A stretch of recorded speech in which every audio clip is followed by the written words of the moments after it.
नमस्ते दोस्तों। Welcome to देरखास। आज की इस वीडियो में हम बात करेंगे उन बच्चों से जिन्होंने जस्ट अभी 10th का जो है रिजल्ट लिया है और अंत में बहुत अच्छे परसेंट बनाए हैं। तो सबसे पहले तो आपको भैया बहुत ज़्यादा बधाइयाँ कि आपने 10th पास आउट कर ली। अब बात यह है कि सबसे बड़ा डाउट बच्चों के साथ ये चल रहा है कि भाई कौन सी स्ट्रीम लें। अगर ये स्ट्रीम पसंद है तो उस स्ट्रीम को लेने के बाद क्या करियर ऑप्शन आपके साथ हैं।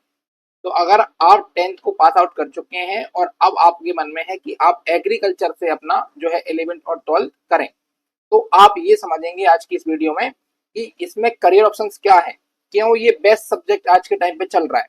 क्योंकि अगर आप ध्यान से देखेंगे तो आपको मैं बता देता हूँ, सबसे टॉप पे जो एग्जाम जो सब्जेक्ट अभी चल रहा है करियर को लेके वो कौन सा है, एग्रीकल्चर। क्योंकि इसमें जस्ट कॉलेज आपका जो है जॉब की अपॉर्चुनिटी मिल जाती है। हमारे साथ बहुत सारे बच्चे 2 साल से जुड़े हैं। उन बच्चों ने जिन्होंने जस्ट 12th की है, कुछ फर्स्ट ईयर या सेकेंड ईयर से ही जॉब करना स्टार्ट कर देते हैं, कुछ आफ्टर कॉलेज जो है स्टार्ट करते हैं। बहुत सारे हमारे पढ़ाए हुए स्टूडेंट हैं जो जॉब कर रहे हैं। 50,000 तक उनका जो है अभी पर मंथ सैलरी चल रही है। इसके अलावा इसमें 1 करोड़ तक का पैकेज एग्रीकल्चर के अंदर लगा है। पिछली साल का अगर आप चेक करेंगे गूगल के ऊपर मिलेगा आपको, एक लड़की है, जस्ट मैं उसका नाम बोल रहा हूँ, तो उसका 1 करोड़ का पैकेज बीएससी एग्रीकल्चर से लगा है। तो अगर आप ये सोच रहे हैं कि इंजीनियरिंग क्षेत्र में ही बेस्ट ऑप्शंस होते हैं, एग्रीकल्चर में ऐसा कुछ नहीं होता, तो ऐसा नहीं है। आज की इस वीडियो में आपके सारे भ्रम हम खत्म कर देंगे और आपको बताएंगे कि एग्रीकल्चर किस तरीके से बेस्ट है। ठीक है ना। चलिए, सबसे पहले तो ये समझेंगे कि 10th के बाद एग्रीकल्चर सब्जेक्ट क्यों लें। तो इसको समझने के लिए आप ये समझिए, मैं ये नहीं बोल रहा हूँ आपसे कि जो है आपका पीसीबी, एक सेकेंड रुकना, कलर चेंज कर लेते हैं ना। जैसे अगर मैं आपसे बोलूं कि आपका पीसीबी सब्जेक्ट लेना चाहते हैं, पीसीएम सब्जेक्ट लेना चाहते हैं, या आर्ट लेना चाहते हैं आप, या फिर जो है आप कॉमर्स लेना चाहते हैं, या फिर आप जो है आपके पास अगला ऑप्शन है वो एग्रीकल्चर का है, तो ये लेना चाहते हैं, तो स्ट्रीम सारी ही बेस्ट है, कोई दिक्कत नहीं है। मेन ये सवाल उठता है कि आपको कौन सा पसंद है, कौन सा सब्जेक्ट जो है वो आपको पसंद है। इसके अलावा उस सब्जेक्ट में सही अपॉर्चुनिटीज हैं कि नहीं। ठीक है ना। और आप कौन से सेक्टर में जाना चाहते हैं। अब जो एग्रीकल्चर सब्जेक्ट है, जो एजी सब्जेक्ट है, ये क्यों बेस्ट है, क्योंकि इसमें देखो गवर्नमेंट सेक्टर भी बहुत बड़ा है। इसके अलावा इसका प्राइवेट जो सेक्टर है ये भी बहुत बड़ा है। इसके अलावा इसमें आपको बिजनेस करने के लिए बहुत सारी सब्सिडीज गवर्नमेंट की तरफ से मिलती है। एक सेकेंड। इसके अलावा ये फायदा है कि गवर्नमेंट की तरफ से बहुत ज्यादा सब्सिडीज आपको मिल जाती हैं। जिससे क्या फायदा हो जाता है, इससे ये फायदा हो जाता है कि आप अच्छी तरीके से अपना बिजनेस कर पाते हैं। ठीक है। तो इन सारी बातों पे हम इस वीडियो में बात कर रहे होंगे, तो आगे चलते हैं। सबसे पहले हम समझेंगे एग्रीकल्चर सब्जेक्ट क्या है। तो एग्रीकल्चर सब्जेक्ट सुनते ही आपको अगर ऐसा लगता है कि इसके अंदर सिर्फ खेती बाड़ी की बातें होती हैं, सिर्फ खेती बाड़ी की बातें होती हैं, तो बेटा ऐसा नहीं है। ठीक है ना। अकेली खेती बाड़ी इसके अंदर नहीं है ना। ये विज्ञान है, पूरा साइंस है। अगर मैं इसमें आपको बताऊं तो ये क्या है, पूरा साइंस है। इसमें आप इंजीनियरिंग तक कर सकते हैं, क्योंकि इसे सब्जेक्ट समझिए। इसे सब्जेक्ट कौन से होते हैं, इसमें पीसीएम होता है, पीसी एम और बी, यानी कि फिजिक्स केमिस्ट्री मैथ बायोलॉजी। क्या होते हैं कि जो 4 सब्जेक्ट तो आपके यही वाले होते हैं। इसके अलावा इसमें जो है पूरा का पूरा एनिमल आता है। ठीक है ना। एनिमल, एनिमल के अलावा इसमें क्रॉप आता है। क्या आता है, क्रॉप आता है। तो एनिमल से आप वेटनरी, पूरा जो एनिमल्स का साइंस है, डॉक्टरी वगैरह वाली, वो सारा पूरा खुल जाता है। इसके अलावा एग्रीकल्चर पूरा खुल जाता है आपका क्रॉप से। इसके अलावा जो जो जो टेक्निकल फील्ड है वो आपका पीसीएमबी से खुल जाता है।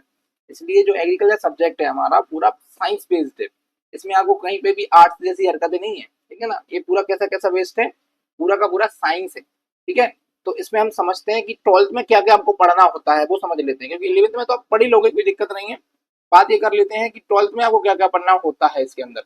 तो 12th के अंदर हमको क्या क्या पढ़ना होता है इसके ऊपर बात कर लेते हैं। जैसे अगर बात करें 12th के अंदर हमको पढ़ना होता है इसमें क्रॉप प्रोडक्शन। क्या पढ़ना होता है, क्रॉप प्रोडक्शन। क्रॉप में हमको क्या करना होता है, पूरी क्रॉप्स यानी कि जो फसलें होती है ना, उनको पढ़ना होता है। इसके अलावा हॉर्टिकल्चर, तो हॉर्टिकल्चर में आप वेजिटेबल्स पढ़ते हैं, इसके अलावा फूड पढ़ते हैं, इसके अलावा ऑर्नामेंटल गार्डन पढ़ते हैं। ऑर्नामेंटल मतलब समझते हैं आप, जो खूबसूरती के लिए प्लांट वगैरह लगाए जाते हैं उनके बारे में स्टडी होती है। कैसे लगाते हैं, खेती कैसे करते हैं, इन पे बिजनेस कैसे करते हैं, है ना। इसके अलावा जो डिलीशियस फ्रूट्स हैं जैसे कि एवोकाडो है, इसके अलावा हम बात करते हैं ड्रैगन फ्रूट है, लीची है, तो इनकी खेती कैसे करते हैं, इनमें बिजनेस कैसे कर सकते हैं, इसके ऊपर बात करते हैं। इसके अलावा अगर हम बात करें तो फिर सॉइल साइंस पूरा ये बहुत इंपॉर्टेंट है। इसमें अगर आप पीएचडी कर लेते हैं ना तो विदेश में बहुत ज्यादा अपॉर्चुनिटीज है। हमारे यहाँ से ही एक हैं जाने वाले हमारे, वो सॉइल साइंस में है और बहुत अच्छी कमाई उनकी चल रही है अभी, ये मान के चलिए आप, करोड़ों में पैकेज है उनका। इसके बाद हम बात कर लेते हैं एनिमल हस्बेंड्री। एनिमल हस्बेंड्री में पूरा एनिमल आता है ना, पूरा वेटनरी पूरा आ जाता है। इसके अलावा आपका ये मान के चलिए एग्रोनॉमी है ना। इसके अलावा एग्री इकोनॉमिक्स भी बहुत इंपॉर्टेंट है, क्योंकि जीडीपी के अंदर भैया 70% से ऊपर जो है हिस्सेदारी अभी एग्रीकल्चर की चल रही है। पढ़ना होता है, इरिगेशन पढ़ना होता है, वाटर मैनेजमेंट पढ़ना होता है, ये तो नॉर्मल एग्रीकल्चर हो गई। इसके बाद हमको पढ़ना पड़ता है पीसीएमबी, पढ़ना पड़ता है पीसीएमबी। अब ये पीसीएमबी वगैरह इनको आप देखो, आप अगर एग्रीकल्चर ले रहे हैं तो टेंशन आपको नहीं है, सारी चीजें हम पढ़ा देंगे, क्योंकि हमने खुद बुक्स बनाई है भाई इनकी। सारे सब्जेक्ट जो 11th और 12th में आप पढ़ते हैं एग्रीकल्चर के, वो सारे सब्जेक्ट की बुक हमने अपने हाथों से बनाई है, तो इनमें कोई दिक्कत लेने की बात है ही नहीं, ठीक है ना। तो ये तो हम कर ही लेंगे कंप्लीट, ठीक है। तो ये आपको एक मोटा सा हमने आइडिया दिया है। इसके अलावा बहुत सारी चीजें पढ़नी होती है हमको, लेकिन एक हल्का हल्का सा हमने आइडिया दिया है आपको कि हमको 12th में क्या पढ़ना होता है। इससे क्या हो जाता है, इससे ये हो जाता है कि हमको एक आइडिया लग गया कि 12th में हमको क्या पढ़ना होगा, ठीक है। अब समझते हैं कि कैरियर ऑप्शन क्या है इसमें, ठीक है ना। तो इसके लिए आगे चलते हैं हम। कैरियर ऑप्शन की बात करें तो एग्रीकल्चर क्यों चूज करें, सबसे पहले तो ये सवाल हमारे मन में होता है कि एग्रीकल्चर करने से हमें क्या फायदा मिलेगा, जो और सब्जेक्ट में ना करके एग्रीकल्चर करने से हमको फायदा मिलेगा। तो आपको सबसे पहले तो प्रैक्टिकल नॉलेज मिलेगी यहाँ पे भैया। क्या मिलेगी, सबसे पहले तो प्रैक्टिकल नॉलेज। प्रैक्टिकल का नॉलेज क्या है कि आपको फील्ड वर्क रहेगा। जैसे आप स्टडी करेंगे 12th तक तो ठीक है, उसके बाद अगर आप कॉलेज में जाते हैं तो वहां पे आपको फील्ड में ही सारी चीजें करके दिखाई जाती है ना। आपको प्रोजेक्ट मिलते हैं, वो प्रोजेक्ट कंप्लीट करने होते हैं जब आपकी बीएससी कंप्लीट हो जाती है उसके आसपास, मतलब 4th ईयर के समथिंग, है ना। इसके अलावा प्रैक्टिकल नॉलेज के अलावा आपको जो है करियर स्कोप बहुत ज्यादा है। तो इस पे हम पहले भी बात कर चुके हैं करियर ऑप्शन में, जिसमें गवर्नमेंट सेक्टर है पूरा का पूरा, प्राइवेट सेक्टर भी। अभी मैं बात कर रहा हूँ कौन कौन सी जॉब्स है ना। इसके अलावा ये बिजनेस, जो बच्चे आजकल इंटरप्रेन्योर बन रहे हैं उनके लिए इंटरप्रेन्योरशिप का पूरा फंडा इसमें मिलेगा। अभी जस्ट मैं आपको बता देता हूँ, ऐसे समझिए, जैसे अगर आपको मान के चलो डेयरी खोलना है। अब इंटरप्रेन्योरशिप यही होती है कि आपने कोई बिजनेस स्टार्ट किया, अब आपने डेयरी खोला तो आपको इन्वेस्टमेंट की जरूरत पड़ेगी, तो आप कहाँ जाएंगे, तो आप गवर्नमेंट के पास जाएंगे। तो गवर्नमेंट आपको 20 लाख रुपए तक का लोन देगा, मान के चलिए 20 लाख का लोन देगा, तो उसमें 50% आपको सब्सिडी दे देगा कि भैया 20 लाख का लोन ले रहे हो, 50 लाख ही वापस कर देना, कोई दिक्कत नहीं है। सॉरी 20 लाख ले रहे हो तो 10 लाख जो है वापस कर देना, 10 लाख वापस मत करना, ठीक है ना। तो 50% जो है आप अपने पास रख लेते हैं। तो इतना सारा इन्वेस्टमेंट गवर्नमेंट की तरफ से सब्सिडीज वगैरह मिलती हैं। इसके अलावा खेती करोगे, पॉली हाउस करोगे तो उसमें भी 50% तक की सब्सिडीज आपको मिल जाती हैं, ठीक है ना। इसके बाद अगर बात करें कॉम्पिटेटिव एग्जाम्स, तो कॉम्पिटेटिव एग्जाम आप देखो, जैसे ही आप अभी अगर बात करेंगे तो अभी हमारे पास देखो कितने कितने कॉम्पिटिशन एग्जाम है। जैसे अभी हमारे पास एमपीपीएटी है, क्या है, एमपीपीएटी है, आईसीएआर है। इनसे क्या होगा, इन दोनों से जो है आपको कॉलेज मिलेंगे गवर्नमेंट, इससे एमपी के कॉलेज मिल जाएंगे, इससे पूरे इंडिया के कॉलेज मिल जाएंगे। अभी आपको यहाँ लोकल कॉलेज में जो पीजी कॉलेज चल रहे हैं उनसे बीएससी वगैरह करने की जरूरत नहीं पड़ेगी। ये निकालो, आप अभी से तैयारी करो, निकालो, अच्छे कॉलेज में जाओ, अच्छा इंटर्नशिप लगेगा, ठीक है ना। इसके बाद बात करते हैं फ्यूचर रेडी सब्जेक्ट है भैया। ये कैसा है फ्यूचर रेडी सब्जेक्ट, यहाँ मानिए कि आपने बस बीएससी की या फिर आपने एमएससी की, आपके पास जो है जॉब की भरमार है। क्या है, जॉब की भरमार है, भर के जॉब मिलेंगी, कोई दिक्कत नहीं आएगी। समझ में आ गई बात। तो ये इसमें फायदा है क्योंकि ये फ्यूचर रेडी सब्जेक्ट है, आज के टाइम पे टॉप डिमांडिंग सब्जेक्ट है। अभी आप 2-3 साल देखना, 2-3 साल 4 साल बाद इसमें बहुत ज्यादा कंपटीशन आने वाला है। जैसे पहले मैथ्स में आया था ना, वही कंपटीशन का टाइम इस टाइम किसमें आने वाला है, एग्रीकल्चर में आने वाला है। क्योंकि भैया ये बहुत ज्यादा फ्यूचरिस्टिक है, मतलब इसमें आप नहीं कि चलिए कि अगर आप इससे सीरियस के साथ पढ़ाई करते हैं, थोड़ी मेहनत के साथ पढ़ाई करते हैं, तो 101% आपको जॉब ना, इसके अलावा गवर्नमेंट सेक्टर की जॉब, इसके अलावा अगर आप बिजनेस करना चाहते हैं तो वो सारी चीजें आपको उपलब्ध हो जाती हैं, ठीक है ना। चलिए आगे चलते हैं। तो आगे हम अगर बात करें तो हम बात करते हैं career options after 12th agriculture. 12th agriculture करने के बाद हमारे पास क्या क्या ऑप्शंस हैं करियर को लेके। तो सबसे पहले तो आपको बीएससी का ऑप्शन मिलता है, अब देखो बाकी सब्जेक्ट में आपको भटकना पड़ता है कि हम क्या करें क्या नहीं करें, यहाँ आपको सीधा बीएससी करिए, क्या करिए, बीएससी करिए। इसके अलावा वेटनरी, अभी आप हमारे चैनल पे आजकल देख रहे होंगे, आजकल देख रहे होंगे कि ADD ET का एक फॉर्म चल रहा है जिसपे हमने बहुत सारी वीडियोस बना रखी है। तो ये क्या है, तो ये वेटनरी साइंस है। वेटनरी साइंस क्या होता है, ये होता है पशुओं के डॉक्टर। आपको एक डिप्लोमा करना पड़ता है एग्रीकल्चर के बाद, 12th के बाद आप एक वेटनरी का डिप्लोमा करिए 2 साल का, और आप वेटनरी डॉक्टर बन गए। अब यहाँ पे आप प्राइवेट डॉक्टर बन सकते हैं, क्लिनिक खोल के बैठ सकते हैं। इसके अलावा गवर्नमेंट की हर साल वैकेंसी निकलती है वेटनरी के लिए, तो वहां पे आपको फायदा मिलेगा, ठीक है ना। इसके बाद अगर हम बात करें एग्रीकल्चर इंजीनियरिंग, अब जो बच्चे जो है आईआईटी करने जाते हैं, वो करने जाते हैं तो क्यों करते हैं, वो करते हैं बीटेक की वजह से। किसकी वजह से करते हैं, बीटेक। तो बीटेक एग्रीकल्चर होता है, बीटेक एग्रीकल्चर एक सब्जेक्ट होता है जो आफ्टर 12th आप कर सकते हैं। अगर आप बीटेक एग्रीकल्चर करते हैं तो आप एग्रीकल्चर के क्षेत्र में इंजीनियर बन जाते हैं, जिसमें आप देख रहे हैं आजकल कितनी हाईटेक मशीनें आ रही हैं एग्रीकल्चर के लिए। वो सब कौन बना रहा है, वो एग्रीकल्चर इंजीनियर्स बना रहे हैं, साथ में जो इंजीनियर्स हैं वो भी बना रहे हैं। लेकिन एग्रीकल्चर इंजीनियर्स जो है ना, वो स्पेशली डिमांड में है अभी। बहुत सारी कंपनी एग्रीकल्चर इंजीनियर को लेना चाहती है, इनको पता है कि एग्रीकल्चर के क्षेत्र में टेक्नोलॉजी कहाँ पे जरूरत पड़ेगी, ठीक है। तो आप यहाँ पे भी अपना जो है करियर बना सकते हैं। इसके अलावा डेयरी टेक्नोलॉजी, देखो फॉरेस्ट्री भाई साहब बहुत इंपॉर्टेंट है, फॉरेस्ट्री। फॉरेस्ट्री के अलावा हॉर्टिकल्चर, इन दो में भी आप बीएससी कर सकते हो, फॉरेस्ट्री कर सकते हो, हॉर्टिकल्चर कर सकते हो। हॉर्टिकल्चर करने से आप जितने भी वो हाईटेक चीजें हैं जो आपने देखी होंगी कि भाई साहब कोई इंजीनियर आया है, उसने ये जॉब छोड़ के खेती करनी चालू की, इस प्रकार की जो ज्यादा प्रॉफिट वाली खेती है वो हॉर्टिकल्चर और फॉरेस्ट्री के अंदर ही आती है। डेयरी टेक्नोलॉजी, डेयरी टेक्नोलॉजी भैया अमूल, सांची, ये नाम ने आपने सुने होंगे। तो ये सब क्या है, ये डेयरी टेक्नोलॉजी। अगर आप डेयरी टेक्नोलॉजी का डिप्लोमा कर लेते हैं 2 साल का, तो अमूल जैसी कंपनी में आपको जॉब मिलने की चांसेस बहुत ज्यादा हाई हो जाती हैं। ये भी ADDET के थ्रू ही डिप्लोमा होता है, 2 साल का फ्री। सरकार कुछ पैसे वैसे नहीं लेती आपसे ना, ये सब फ्री में हो जाते हैं। इसके अलावा बात करते हैं एग्रीकल्चर ऑफिसर, गवर्नमेंट जॉब में भी आता है ये, है ना। कृषि विस्तार अधिकारी जैसी जॉब मिल सकती है।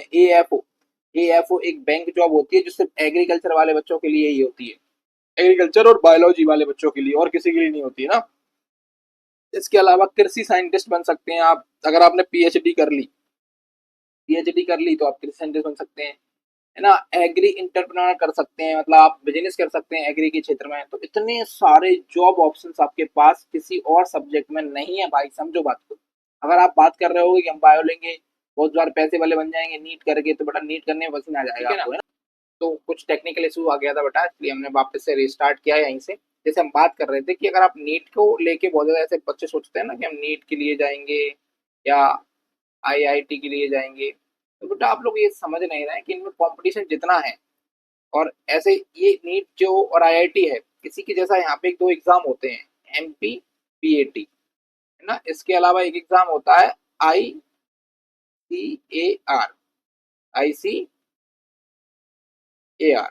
ठीक है ना। इससे क्या होता है, ये दोनों एग्जाम कैसे हैं, ये दोनों ही एंट्रेंस एग्जाम है। जैसे नीट के लिए नीट जो एंट्रेंस एग्जाम है, इसके अलावा आईआईटी जो एंट्रेंस एग्जाम है, वैसे ही ये दोनों भी क्या है आपके, ये दोनों भी एंट्रेंस एग्जाम्स हैं। इनसे आपको कॉलेज मिलते हैं, वो भी गवर्नमेंट कॉलेज, ठीक है ना। जैसे नीट से मिलता है एम्स, आईआईटी से मिलता है आईआईटी, JEE से आईआईटी मिलता है, वैसे इन दोनों से एग्रीकल्चर के कॉलेज मिलते हैं। तो आप इनकी तैयारी भी कर सकते हैं एग्रीकल्चर से, और इसकी तैयारी हम करवाते हैं। अगर आपको इनकी तैयारी करनी है तो आप 10th के बाद अगर आप अशोकनगर में हैं तो आके हमसे जुड़िए, और अशोकनगर में नहीं है तो यूट्यूब चैनल से जुड़ जाइए, क्योंकि हम आपके लिए कुछ ना कुछ ऐसा लेके आने वाले हैं जिससे आपका वहीं पे ऑनलाइन आपकी तैयारी हो जाएगी कुछ टाइम के बाद। नहीं तो हम यूट्यूब पे आपको सारी चीजें अपडेट कराते रहेंगे, सिलेबस देते रहेंगे, आप खुद से भी उन चीजों को पढ़ सकते हैं, ठीक है। और अगर आप अशोकनगर में हैं तो आगे हमारे देरखास को ज्वाइन करिए।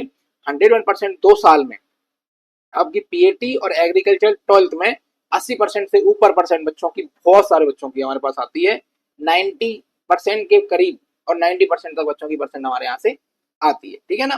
तो आप आराम से कर सकते हैं। एग्रीकल्चर 12th क्लास के लिए तो हमने बुक ही बनाई रखी है, तो कोई दिक्कत ही नहीं है ना। और पीएटी के लिए भी बहुत जल्दी बुक्स आने वाली हैं, तो सारी चीजें हम कर रहे हैं आप लोगों के लिए। तो एग्रीकल्चर में बहुत अच्छा स्कोप हमारे यहाँ से आप ले सकते हैं। आगे चलते हैं अपन।